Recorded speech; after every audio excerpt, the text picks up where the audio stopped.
Estamos a 29 de agosto de 1988, en Norfolk, Virginia. El USS Eisenhower, un gigantesco portaaviones nuclear, se dispone a entrar en el puerto. Vamos, una maniobra que debería ser pan comido, totalmente rutinaria. Pero lo que está a punto de ocurrir, bueno, eso no tuvo nada de rutinario. A ver, la pregunta es, ¿cómo es posible? ¿Cómo una maravilla de la ingeniería naval, un buque de guerra de 100.000 toneladas, termina chocando contra un carguero que está tranquilamente fondeado, sin moverse? Para entenderlo, hay que analizar una cadena de factores humanos y de decisiones que, francamente, parecen casi increíbles. Venga, vamos a meternos de lleno en esta historia. Para empezar, tenemos que conocer a los dos protagonistas. Por un lado, una superpotencia naval, y por el otro, un buque mercante español. Dos mundos a punto de colisionar.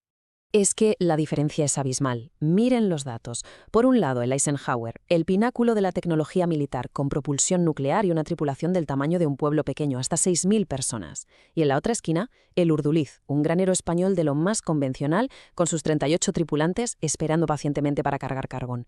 Vamos, que no podían ser más distintos. Pero, en el fondo, esta historia no va tanto de barcos como de las personas que los gobiernan. Y aquí es donde encontramos la primera pieza clave del puzzle, una diferencia de experiencia, una diferencia brutal entre las dos tripulaciones. Fíjense, en la Marina de los Estados Unidos de aquella época existía un sistema muy particular. Los mejores pilotos de combate, auténticos héroes del aire, podían reconvertirse en marinos para aspirar a los cargos más altos. El problema es que esta transición, como señala la investigación, les ponía en una situación que simplemente desbordaba su formación y experiencia, o sea, ponía a expertos del cielo al mando de gigantes del mar. Y si la idea no había quedado clara, esta tabla lo deja, cristalino. Comparen el tiempo de mar de los tres oficiales clave en el puente del Eisenhower. Entre todos, sumaban unos 12 años. Ahora miren al Urduliz. Solo su capitán y el tercer oficial sumaban más de 47 años de experiencia real en el mar. De hecho, el comandante del Eisenhower, que era un piloto de pruebas condecorado, tenía menos experiencia práctica en un puente de mando que el oficial más joven del Urduliz. Es una locura. Vale, sigamos, porque este déficit de experiencia se vio multiplicado por el entorno en el que se tuvieron que tomar las decisiones. Hablemos del puente de mando del Eisenhower, un lugar que ese día era cualquier cosa menos un entorno de trabajo profesional. Esta cita, sacada de una de las investigaciones, es demoledora, describe un caos absoluto. El puente, el cerebro del barco, no era un centro de mando enfocado y silencioso. No, era un lugar abarrotado, ruidoso, más parecido a una escena de comedia que a la delicada maniobra de entrada a un puerto.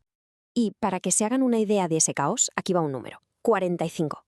Llegaron a juntarse hasta 45 personas en un espacio de apenas 36 metros cuadrados. Eso es como un estudio pequeño. Es que es imposible mantener la concentración y comunicarse de forma efectiva en esas condiciones. Y claro, ¿quiénes eran todas esas personas? Pues ahí estaba la guinda del pastel. No eran simples marineros. A bordo estaban el secretario de Marina y un almirante.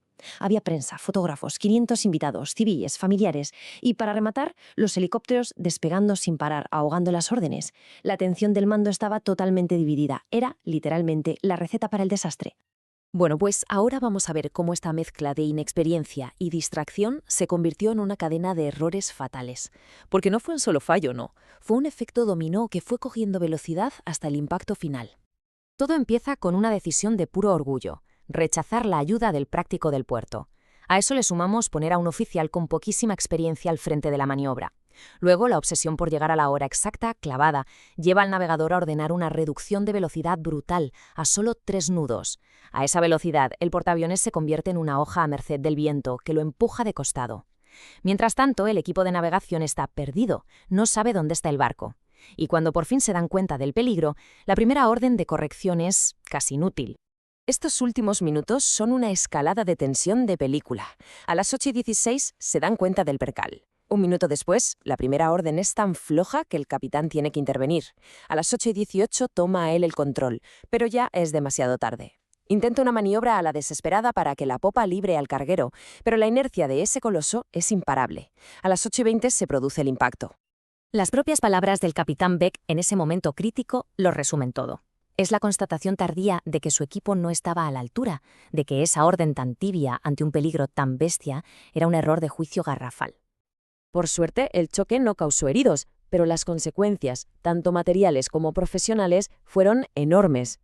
El orgullo de la Marina de los Estados Unidos acababa de chocar, literalmente, contra un obstáculo que estaba quieto.